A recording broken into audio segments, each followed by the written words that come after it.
Namaste. Welcome to Such Conversations Matter. Conversations which represent the future we should have. I'm your host, Saurabh Nanda. Today's guest is Dr. Bhakti Devi. Dr. Bhakti Devi is an expert in water accounting, creating systems and solutions for decentralized water management systems in cities, in rural areas, for organizations, for apartment buildings, and such. Dr. Bhakti Devi is currently leading the curation of the Jal Fellowship at Rishihood University in Sonipat in Haryana. She is also the founder of an organization called Smruti, and that is how I met her last year during the pandemic and lockdown and so on, when we interacted about how water accounting is such a big problem in India, and not enough people are involved in actually doing things about it at a local level. Dr. Bhakti Devi has worked for more than 3 decades in sustainable water management in Australia. She actually designed a very big decentralized water management plan for the city of Sydney. She worked in the Sydney Olympics in 2000 to have a sustainable impact on water management over there. Last year, after we interacted, Dr. Bhakti Devi actually helped a lot of interns at the NGO that I'm part of, the Action Group Against Plastic Pollution, or AGAP, and she taught them under her Youth Water Champions program what it is to think about water and how to manage it in a sustainable fashion. So today I'm going to discuss all these things and about the wonderful programs that she has developed for encouraging youth to participate in this process. So without further ado, hi Dr. Bhakti Devi, how are you? Hello Saurabh, thank you. I'm doing well, and thanks for having me on your show. No, absolutely. I think it is my mistake that I couldn't invite you earlier. It last few months have been really crazy. I just couldn't find out enough time to take the podcast forward. But finally, I've been able to manage my time well now, and I'm so glad that you're here. It's an honor to have you. It's a pleasure. Same here. So, Dr. Bhakti Devi, I just wanted to ask you, because these are tremendous times that we are living in, as to how have your past 2 years been with the pandemic and so on? Well, it took us by surprise, I guess. And for the first few months, we actually hoped that things are going to settle down. And I was actually very much hopeful that we were planning a water event, and we said, no, hoga, let's assume that it's going to happen and go with it. But then slowly the things started dawning on us that no, this is something that's going to stay for a while. So I guess I was able to actually use the opportunity in some very interesting ways that, I left the city where things were very contaminated. I took the chance to actually go into the rural areas, because at that time, the first COVID was not affecting the rural areas as much as the big metro cities were. I was in Bangalore and it was very heavily contaminated. So that was good in that sense that, I did want to go and look at the rural areas at some point, and I said, why not now? And I just took that and spent 6 months there. Then the COVID hit that place as well. Then I again went to a smaller town and took some time, took some break. So I used the time to really learn some new things which I couldn't earlier, and also took the time to sit and reflect on nearly 3 years I had spent on the field in the cities and in the rural areas, to say, okay, what is my next step? Because until that time, I had not really set up any business or an NGO or anything, because I really wanted to be very clear about exactly what I'm going to do. And I think this COVID time gave me that, sit back and think about, reflect. And that really led me to some really inspired, like some clear inspiration to say, okay, I think I need to do that. And that's what I did. So during these 2 years, there was a lot of doing some new things, a lot of reflection, and finally taking the call to establish or register an NGO with a clear idea about what is it that I'm going to do. So in that sense, I guess many of us have, tried to manage to use the time in a very creative way and a fruitful way, and it has given us time to slow down and reflect on things which we would not have. So yeah, so to put it overall, I've seen this 2 years as a good thing, although knowing very well that a lot of things around us have not been very well, very conscious of that. But yes. Wow, that's a very productive use of those 2 years, I would say. Just to tell all the listeners, ma'am, as to how you came about to start the organization Jal Smruti, and what were your background. Can you just summarize your professional journey so far, because you're the best person to do that. Well, it can be very hard to summarize for me, because it is quite an interesting journey, and sometimes while talking about it, I just can carry on, but I'll try to be short, and I'll try to say, if I can put it as short as I can, because I know there's a whole book I can write about it. But I guess to put it shortly, I started off as an engineer. I'm a civil engineer, and then I went on to my master's in environmental engineering, which is when I got introduced to the world of water. And then I was in an academia for a few years in India. And there again, I was doing some water things, teaching water, wastewater, etc., as a design engineer. And then I got an opportunity to migrate to Australia. Back in those days, migrating to Australia was quite easy compared to how it is now. And so went to Australia. And over there, because I'd already worked in academia, I chose that I'm not going to go back into academics, because the easy thing to do for any migrant was to join a PhD, because getting into PhD was quite easy if as a migrant.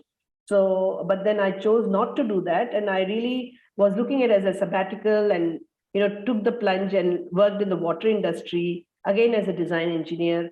Then because 2000 Olympics was coming in Sydney, I'm talking about, I went to Australia in 95 is when I moved in. So for 2 years, I was working until 97, in the industry as wastewater engineer or design engineer.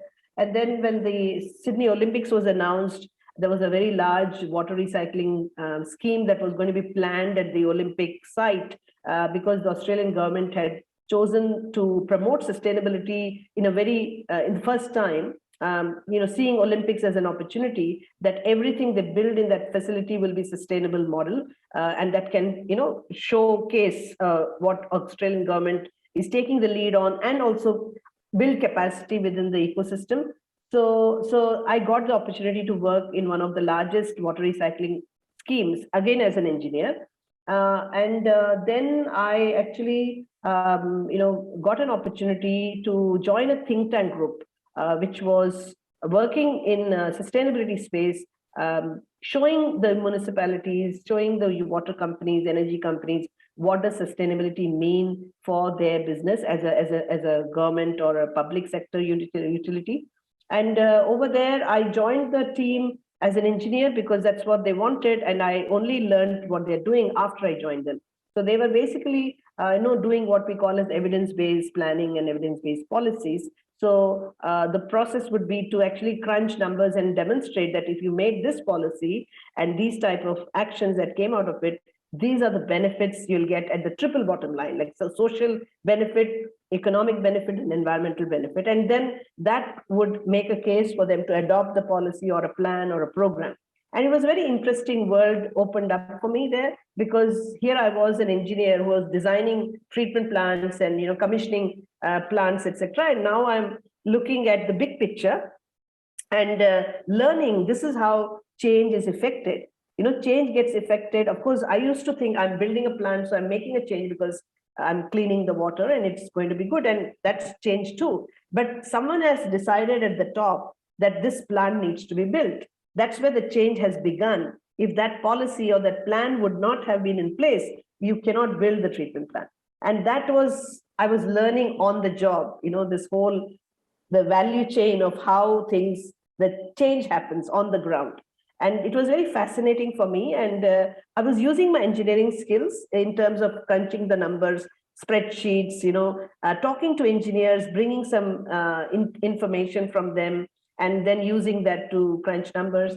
So it really opened a new world for me where I could use my engineering analytical skills, but to kind of create change at a strategic level.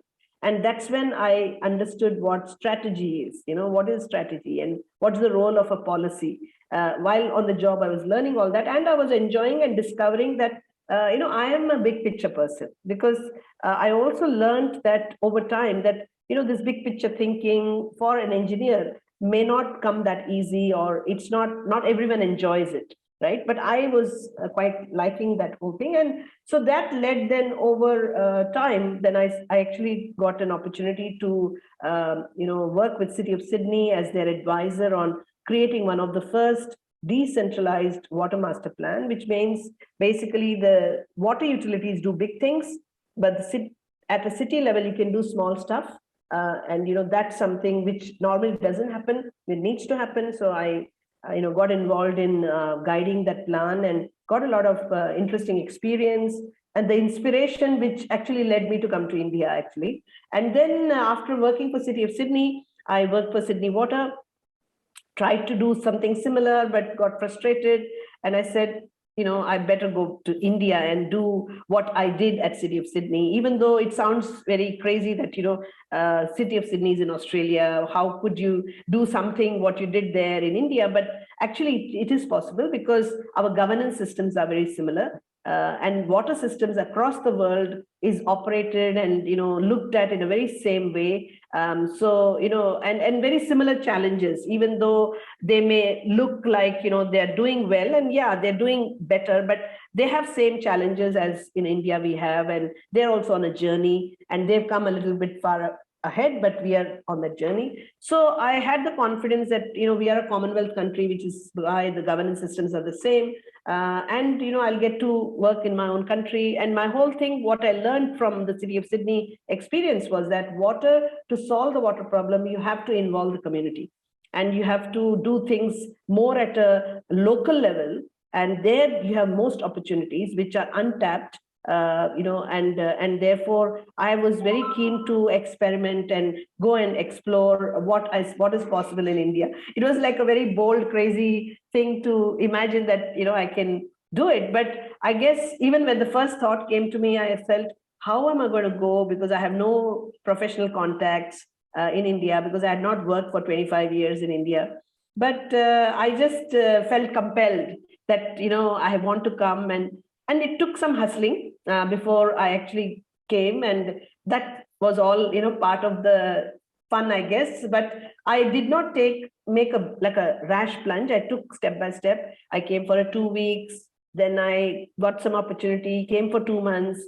I liked it. Then I decided to come for a year, all taking leave from my job in Australia. Then in that 1 year, I confirmed that yes, I want to do this. I committed myself. And I resigned the job in Australia. Then since 2017, I've been here, just committed and just trying to see how I can solve and contribute to the water situation in India.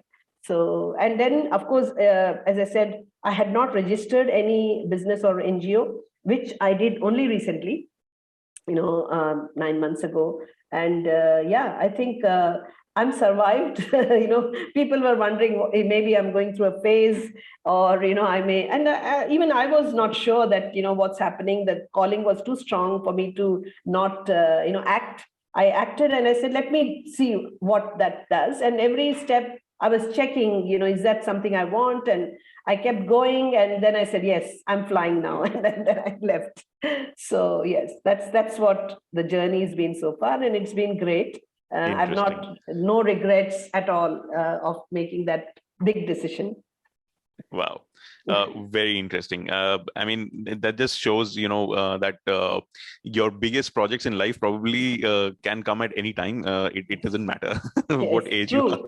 Absolutely. Yes, very well said. In fact, that's the reason why I do not shy away from sharing my story to the young ones, young people, or anybody of any age, in fact, that you can actually, that's my learning, that once something really compels you to pursue, I think you just need to go for it step by step.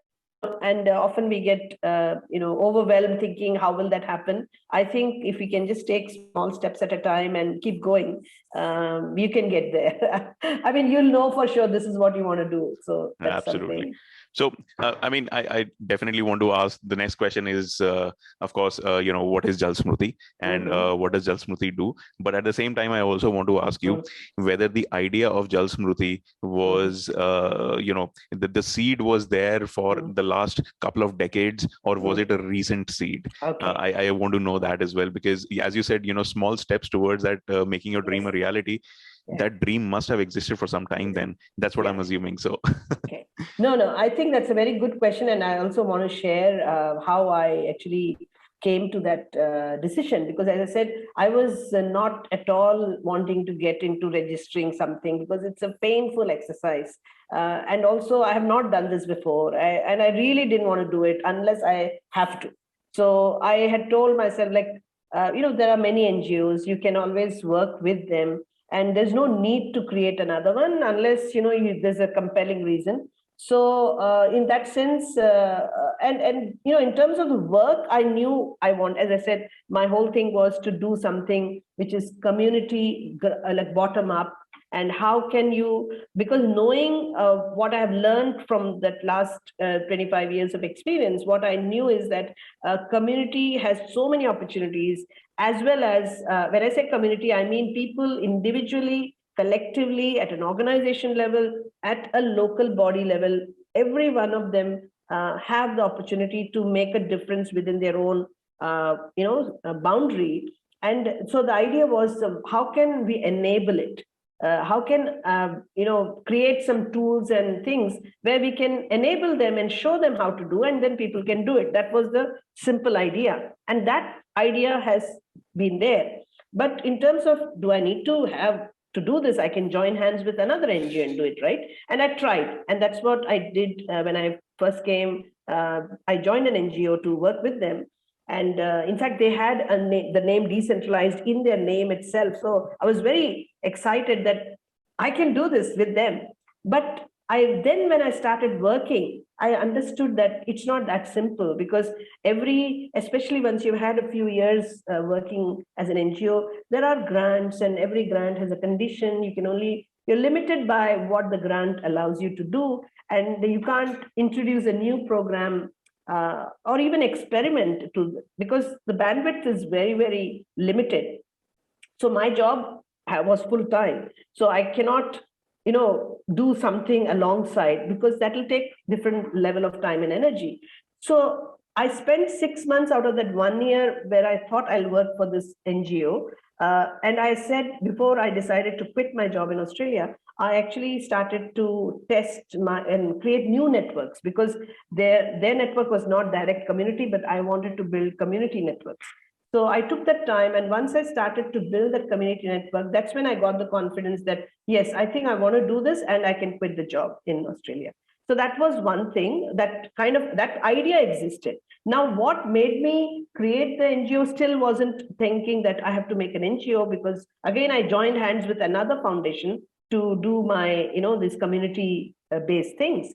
But then again, I have, sometimes their ideas are different, and you have a different way to go, and you believe in your idea so much that you really want to try out on your own. So I went independent for a while, still exploring. And then I think after I did the rural intense 6 months of, exposing and looking at rural areas, something, it really hit me, or almost like a realization or epiphany, that, even though I've spent 30 years in sustainable water management, one thing I realized and recognized is that, we as water professionals, when we manage water, we focus only on the water pit. Whereas in nature, water is perpetual. We know water is there for us always. And it happens not because of just, there's a relationship water has with the jungle, and Jal has with jungle and Jameen, or vegetation and the soil. And that's what we call as a local water cycle, because the bigger water cycle we learn is that ocean, evaporates and then it precipitates. That's the bigger water cycle. But when you look at the local water cycle, which plays almost 70% of the water is retained within the local area because of the local water cycle, the trees and the vegetation and the roots and the soil have a lot of role to play. So we never look at how we are damaging it and therefore becoming unsustainable and therefore compensating for it. So this, I felt, we manage, we become efficient, we reuse, we try to save water, and all we are doing in the realm of water. But we are not saying, now that I have kind of destroyed the, the land and built this, development, you can, maybe for doing that, you do need to cut the trees, fair enough. But we never say, okay, how can I replace and compensate for it somewhere, right? So that I know I've done the damage and now I can make sure that it's there. And if you keep on doing the same thing over and over again, no wonder we cannot be sustainable, even if you do something on a water level, because you've not solved the deeper problem of bringing every water cycle should be replenished, should be restored, repaired to a large extent, right? So you have to keep on doing that. Then you can expect at every level there is water, and that was the seed of Jal Smruti that we should talk about. That's why you see the green and the blue together, because that's how water exists in nature. That was one realization. The second realization was that many programs, like when I was working in the villages, they had this Poshan Vatika program, where it's a very, very good idea, where they're actually giving, because most farmers, they don't grow kitchen garden. I was very surprised. I thought farmers grow everything. Why would they need to be taught how to grow vegetables? But actually they only, especially subsistence farmers, who are only growing for their needs and very little for selling, they just grow a grain and dal. That's it, because that's all they know. And then they don't grow vegetables separately, even though it doesn't take much to grow. So the Poshan Vatika program is about creating nutritional awareness and giving them a range of vegetable and fruits seeds to sow in their own backyard, and they show how to make the garden, and so that they can create a fruit and vegetable thing for them. And but there was a pushback from the villagers that, don't teach us it, we don't have water, because this will require a lot of watering. How can we grow this without water? Ma'am, you have to tell us which villages and which part of India, because that's very important. Sure. This is, I'm talking a region called Sonbhadra, which is in the eastern UP. It is a lot of tribal villages over there. And I was, kind of working with an NGO who had hosted me, Banwasi Sevashram. They've been working with these villages for a long time. For last 50 years, they have a very good track record. So I've had and it's a Gandhian ashram, they're very Gandhian principles and all. So it was very good opportunity during COVID that I could just stay in the ashram there and work with their team, going to villages, looking at the problems. So then I realized that, it's such a good program, but they could have simply introduced how to capture the gray water from their house and then use it for the kitchen garden. So then that's what I tried to do, to include that. And so, because otherwise the whole program is a failure if you cannot address the water. And their focus was on nutrition. So when the program designer, they're very based on the main objective. So I realized that, water gets forgotten because they're nutrition specialists designing it, or horticulturists who are designing it. But then, water is an enabler. So because it's an enabler, you don't really think about it. You think about it afterwards. It's an afterthought. So I felt that the way we could help the other programs, even the businesses, if you take industries or businesses, water becomes a later, you think about it afterwards. Even when you're building a house, or builders are making these apartments, people don't even ask them questions about water when they buy, unless they'll say, have you got water arrangement, and they point to a well and say, yeah, we're getting water from this well, and they've done it for the construction, right? But then after they go away, the well dries up. So the water is never an important question, because when you're buying, a location is important, school proximity. So it becomes an invisible enabler. So it's invisible, it's an enabler. So I felt that, Dr. Bhakti, so Jal Smruti is like a think tank now, which consults yes, NGOs and organizations yes. and businesses, help them make better water accounting practices, I guess. Yes, so the idea is that if we can give people, anyone who is creating a program so we have what we call as giving tools to communities, citizens and cities to make themselves efficient and water self-sufficient.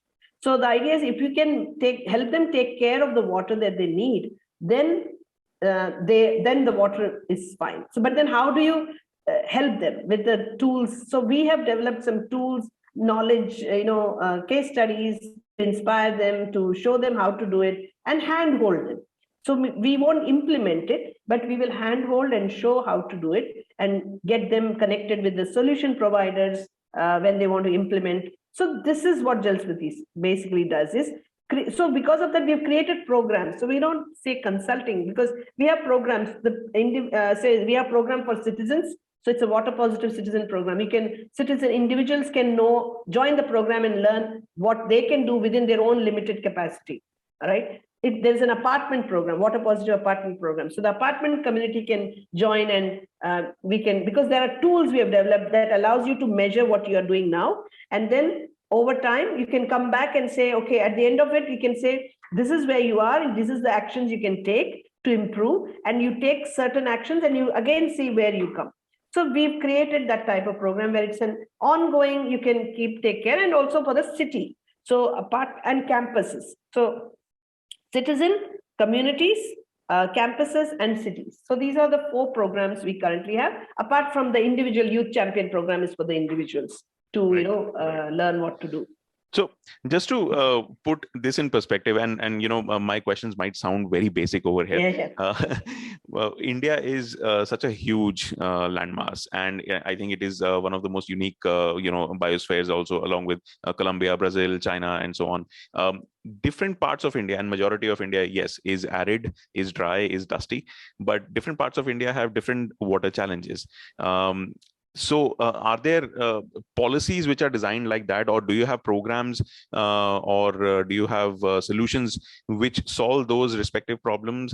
As you said, localized problem solving is the key over here. Is there a problem related to centralized policy making which is not helping local communities make solutions for their own water solving problems? And then how would you define water accounting for a diverse country like India? Okay.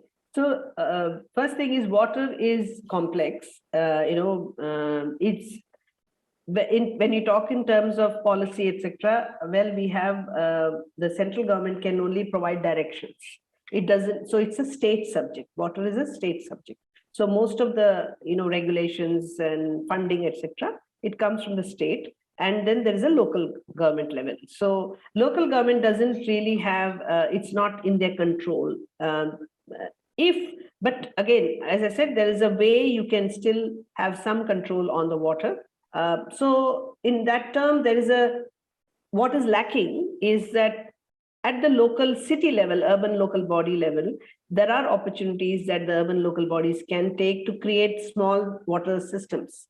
Nobody can stop them because, water that's falling in their land, they are able to capture, right?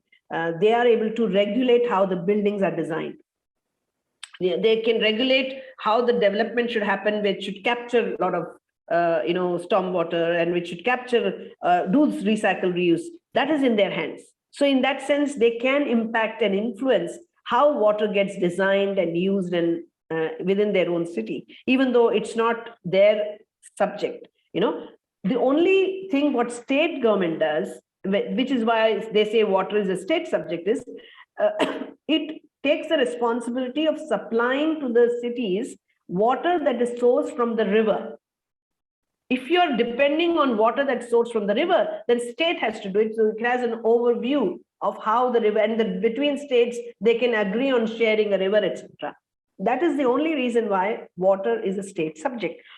But when it comes to other than the river water, your own city's water, you have full control. You can do what you want to do through your policies. and plants. So, and that is the whole idea, that the more local you can manage water, and right now, there's no regulation that stops you from doing it, right? So that is a positive thing. Right. Nobody's Right. going to say, do not capture your rainwater. There may not be a regulation saying you should do it, but there's no regulation saying you should not do it, right? So that is all you need. We don't need, we often think government should do this, government should do this. They're not stopping you. So there's no, it is all a matter of showing the community how to do it. Not what I think government has done enough, as in, like, we don't have to worry really about what government can do and can't do. That is truly my belief. Of course, there's a lot of things we also at Jal Smruti level try to engage with the policy level and all. But then you don't have to wait for those things to happen, you know? So understood, ma'am. I completely understand. And since you talked about the local water cycle and the local water behavior, when we are designing cities, cities design their, they make their own weather. A city like Noida, which hardly used to get any rainfall, now gets a lot of rainfall. Why? Because of the entire city, environment, the heat sink, and so on and so forth. So many things happen over there. Do you think that the ULBs are taking into account that this is how the city is going to shape up in the next 20 years? So we might have these principles in place. So, I mean, I'm just taking the example of Noida because I know that Noida and Greater Noida, they have very different water accounting, policies. In Greater Noida, you're supposed to have rainwater harvesting, and probably they learned from what they saw in Noida, and when they developed Greater Noida, they said, okay, let's do it. So, is there a way to project that such a requirement of water and such a requirement of water accounting or water management will be needed in the next 2 to 3 decades? Absolutely. So I mean, water has to be planned. Okay, you never, especially at a city level, you never design, I mean, planning has to happen for 20 years, so that, because knowing that the city always is growing, we know that as a fact, right? So therefore, any plan should take into account what will be the population 20 years from now. And yes, you may, stage your development, but you still need to look ahead and plan. And I guess, see, what happens is there are two authorities. One is the planning authority, land planning or town planning or city planning authority, and then there is a water utility or authority. Now, they both often are not in sync. So for that, to tell you, every city is creating a greater Noida or a greater Bangalore or greater Bombay, because the existing system cannot service in that new area. So they have to come, they're forced to do rainwater harvesting, because this existing system cannot stretch. Whoever is the authority of Noida would have put their hand up and say, we don't have capacity to service you, or we have very limited capacity to service you. But they still want to do the development. Okay, development they still want without supplying for water, without making. They'll allocate land for development, but they won't allocate development of new buildings. But they won't allocate land areas where you need to create sewage treatment plants. You need to house them to service those. Therefore, then what happens, for example, in Bangalore is that the authority says, the builder, you do your own thing. We don't have place to put a treatment plant. We have we are not having any capacity to give you sewage. We're not having any capacity to give you water. Imagine, they've told it very clearly. You don't get water, you don't get sewage service. You are on your own. But to allow them to do is criminal. That is my personal belief, because the builders build it. They drill some bore wells and show there's a water supply. Then they may build a little treatment plant and then leave in few years. And then what happens? The bore wells dry up and your STP is, something has gone wrong. It's too expensive. It's too technical for the people living there to manage. They turn it off and they buy water from the tanker. So right now, many very good looking complexes, they are actually in a very, very shaky grounds, because their water comes from tanker and their STPs are not functioning, and therefore they're just letting the sewage into the drains. And then when they get a fine from the Pollution Control Board, they'll start to do something about it. So it creates a very mismatch of a process. Why would you even allow something to happen if you know that they cannot be serviced? So that is where we have a big problem, that the land planning or wanting the city to grow is one thing, but without providing them the service is, I mean, what kind of growth are you having? And people therefore should think before moving into these areas that are we having the utility service, solid waste management, the water management, but then people do not think about it. They buy the place and then worry about it. So No, it's you're a fault. absolutely right. Like there are so many different factors related to indiscriminate land development and encroaching on floodlands and floodplains and so on and so forth. Exactly. Delhi now gets water from Ganga, which is 300 kilometers away, and they're just building a pipeline just to supply water to that. My question now is, ma'am, so this is the existing state that we are living in, and I don't see very drastic changes happening. Do you think with this existing state, just by having better water management systems, can we kind of at least reach a position where we are sustainable, if not reverse the entire problem? So as I said, the only hope is truly, and I really mean it, that the only hope is that if people can, for example, as I said, at an apartment community level, there is still lot of scope to make sure that you're capturing every single drop that comes on your land. There's recycling that you can do, reuse you can do, and therefore almost become self-sufficient, sustainably self-sufficient to a large extent, to a really large. And if you're building a new, suppose there are people who build their own houses, right?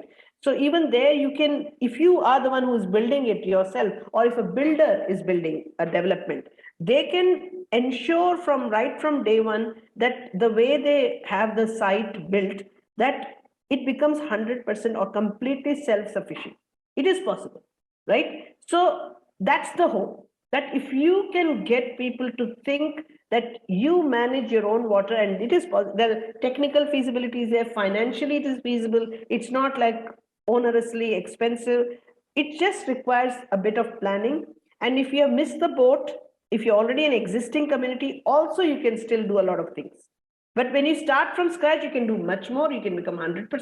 But when you're retrofitting, there will be some limitations, but still you can drastically improve, significantly improve what your situation is.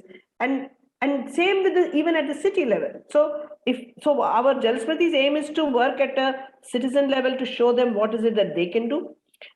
Work at the group level, organization or a community level.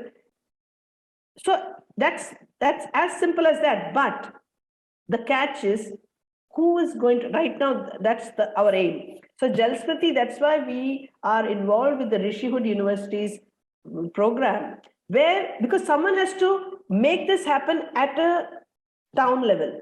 There has to be someone holding hands of these people and showing them what is possible. And that's what this Jal Fellowship is doing, that every district, if we can have one water change leader who is, we are showing the change leader how to engage with the community citizens, show them what they can do individually, show them what they can do collectively, and that experience will teach people, and that can spread.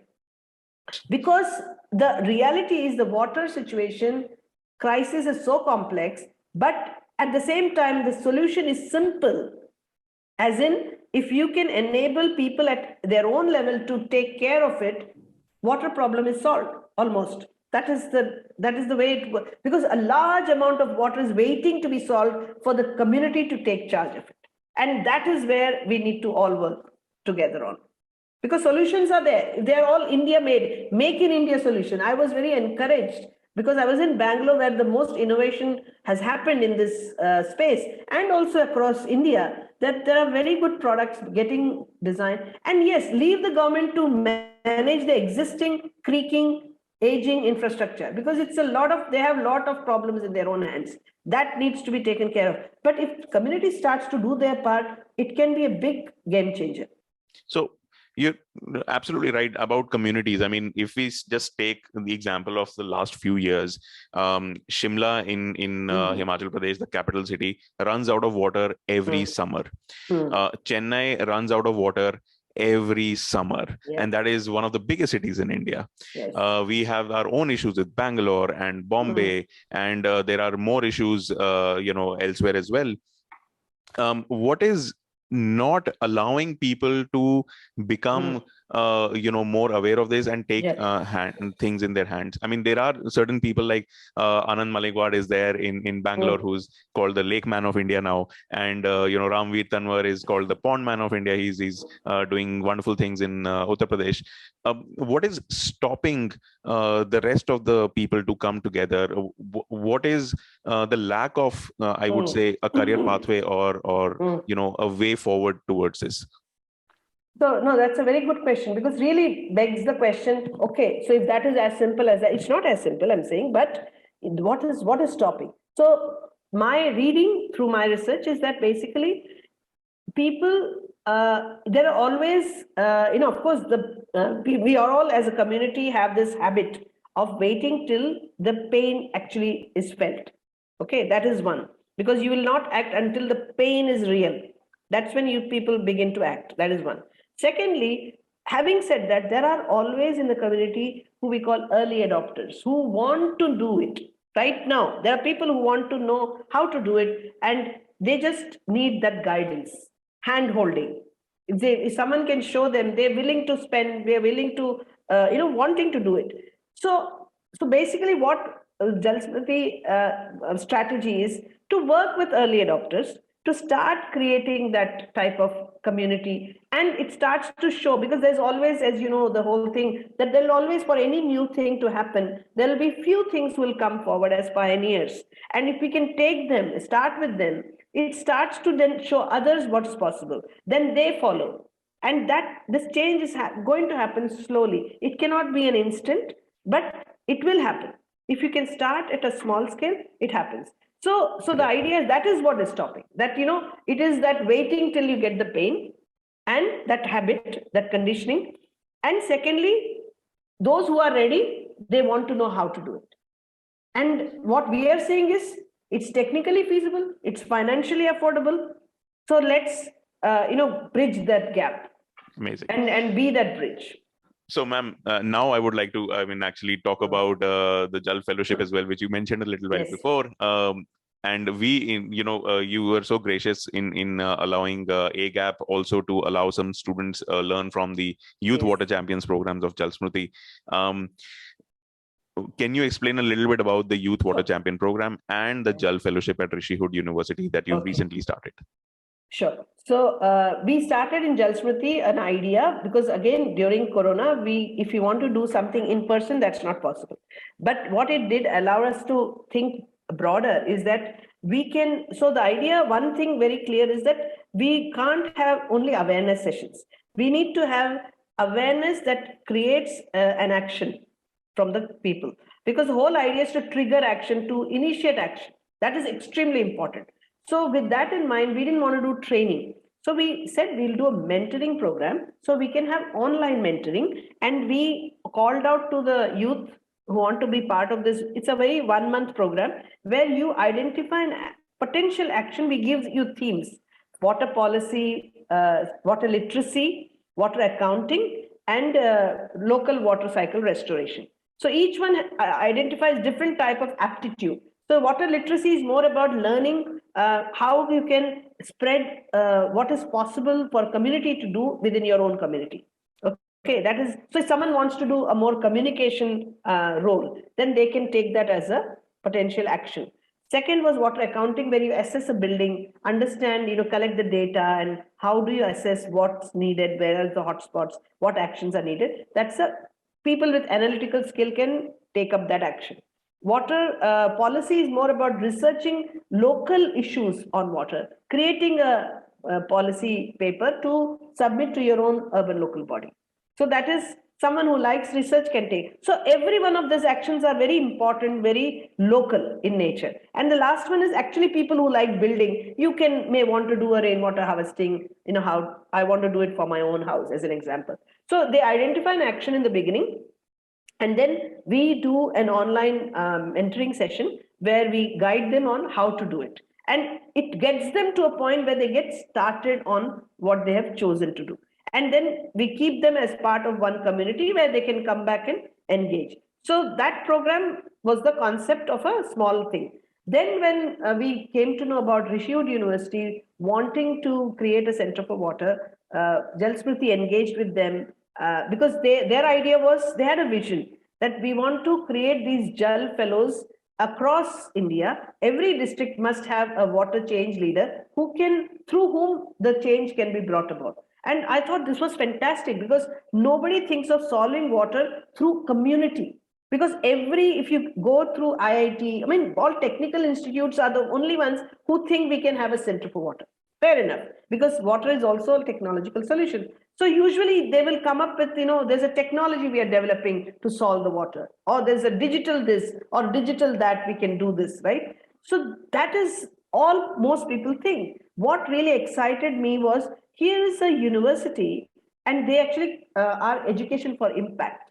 So they are only creating programs for impact. So, and then they are saying, we want to create a center for water, but thinking of a program which is people based. Like, it's about how can we create a change leader. That was very much aligned to what Jal Smruti is doing, to build capacity of community individuals. So we offered them that we could help with the curriculum design, and it just led to then, why don't you just come and guide us? So that was and that's a great opportunity. So to tell you about Jal Fellowship now, because that's a bigger program, where it's a 10-month long program. And what is unique about the program is it's action-based, it's field-based, which means you can be sitting in your own place and making sure that you are taking action, and we'll be guiding you. So what happens is, if there are 10 months, the first batch starts in May, and we call you for a couple of weeks of classroom training. And then we send you back to your field, your own place. And during the training, you would have learned what are the actions I can start mobilizing for the local community. And you may need some tools, say a flyer or a survey form or all that we'll be providing. All those tools will be provided. You will be working as a network of change leaders, because people are in different districts. But we will invite you to the training together.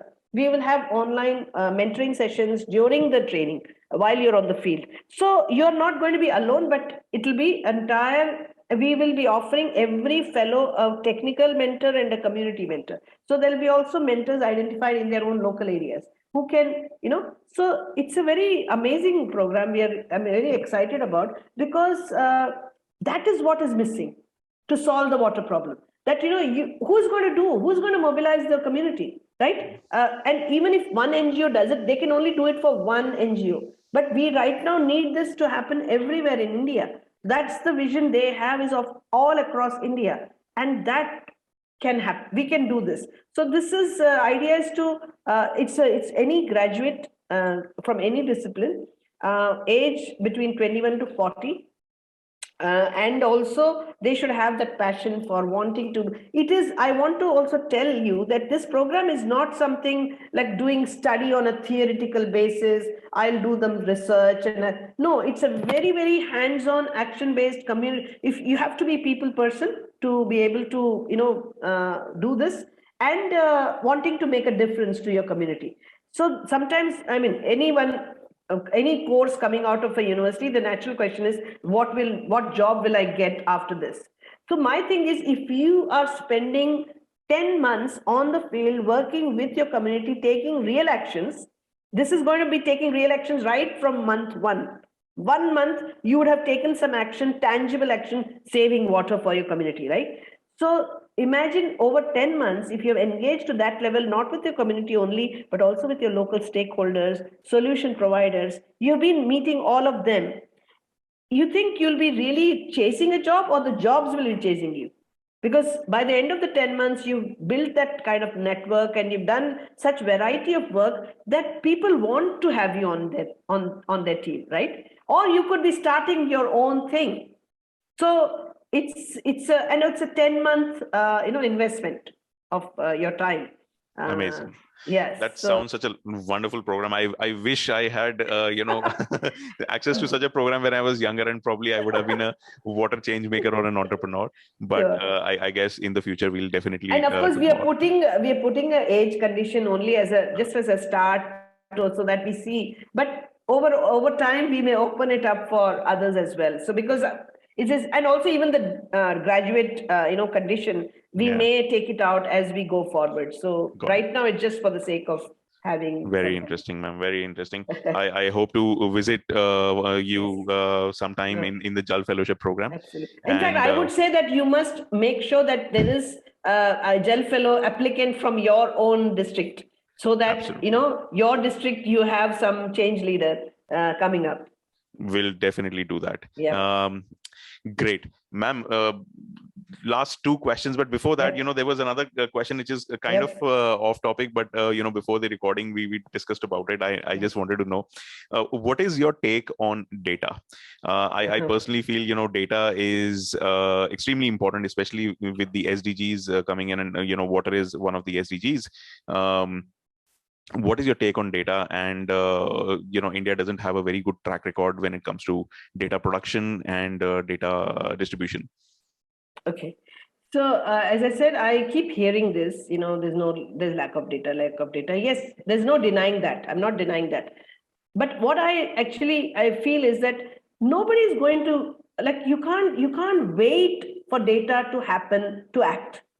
There are certain things that are so clear that you need to do. Are you going to wait for data? This is a very, I don't know, like it's something like a Western way of thinking that, data मिलेगा पूरा evidence नहीं है क्या आपके पास कि पानी की कमी है, पानी गंदा है, उसके लिए evidence कितना चाहिए आपको? काम तो शुरू कीजिए, data अपने आप आएगा.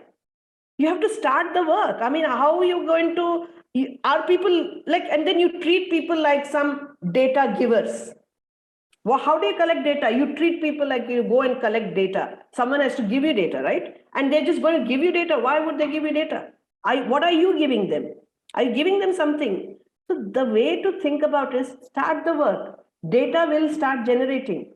You cannot wait for data to happen. पहले काम फिर data आएगा ही, follow करे. Data follows.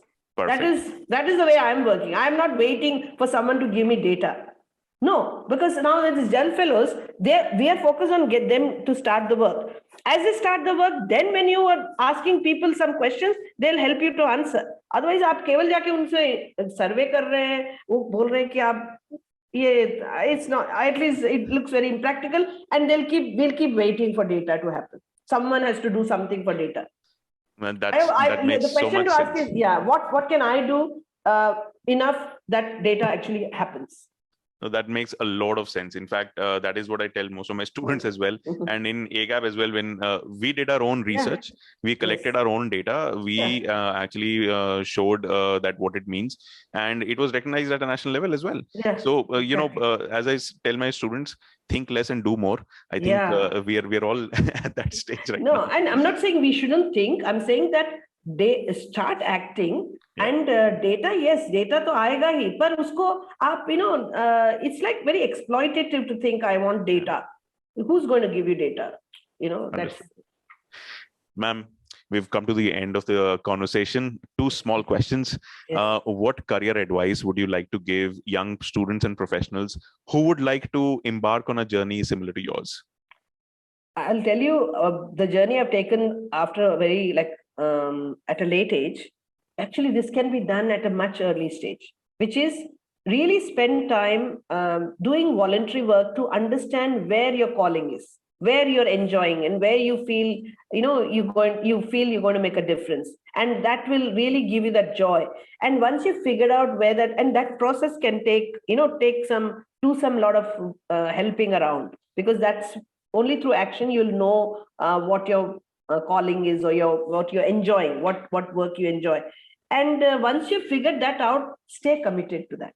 just stay committed to learning any way you can, because now you're not bound by a degree chahiye, kar lijiye koi degree just for the sake of it.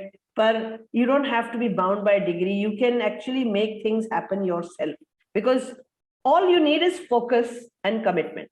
And as you start to focus and commit at a very early age, which is so much easier, you have no risk to take, you have nothing to lose. So you can actually give, because for a person at a much later age, it becomes very, very difficult. But at a younger age, if you can do this, you will discover and you'll start making progress at such an early age that, there's no stopping. Nothing can stop you from. So focus and commitment on pick some area, but to pick that area, do some volunteering and helping around to give you the feel for it. So that's what I would do if I go back to my younger age. No, that is exactly the philosophy that we use in my company as well when we mentor young students. Last question, ma'am. Yes. One line which you think will make the world a better place. I'm going to be opportunistic and say, if you are a young person, join the Jal Fellowship. And if you are older, sponsor a Jal Fellow. Support a Jal Fellow from your district and make a difference to your own district. So that's what my one line is going to be. Amazing. Sign up. And I will share some links where you can put for people to go and sign up for. And I must say, you make sure you nominate a good community person for the Jal Fellow program, because you really want a good person to be working in your district. Absolutely. And now that the things are opening up and students are coming back to cities, Jalandhar is an education hub with 50,000 students from 40 different countries. Wow. Once they come back, I intend to engage them, and I intend to nominate and hopefully sponsor somebody for a Jal Fellow as well. Sure. Ma'am, thank you. I think we should end it by saying Sujalam Sufalam. Sujalam Sufalam. Yes, absolutely. I'm glad you remembered that. So yes, because Sujalam Sufalam is all about affirmation, affirming that we want to be water abundant, but we can't be water abundant without taking care of the vegetation as well. So that's important. Thank you so much for being here, ma'am. Thank you. Thank you.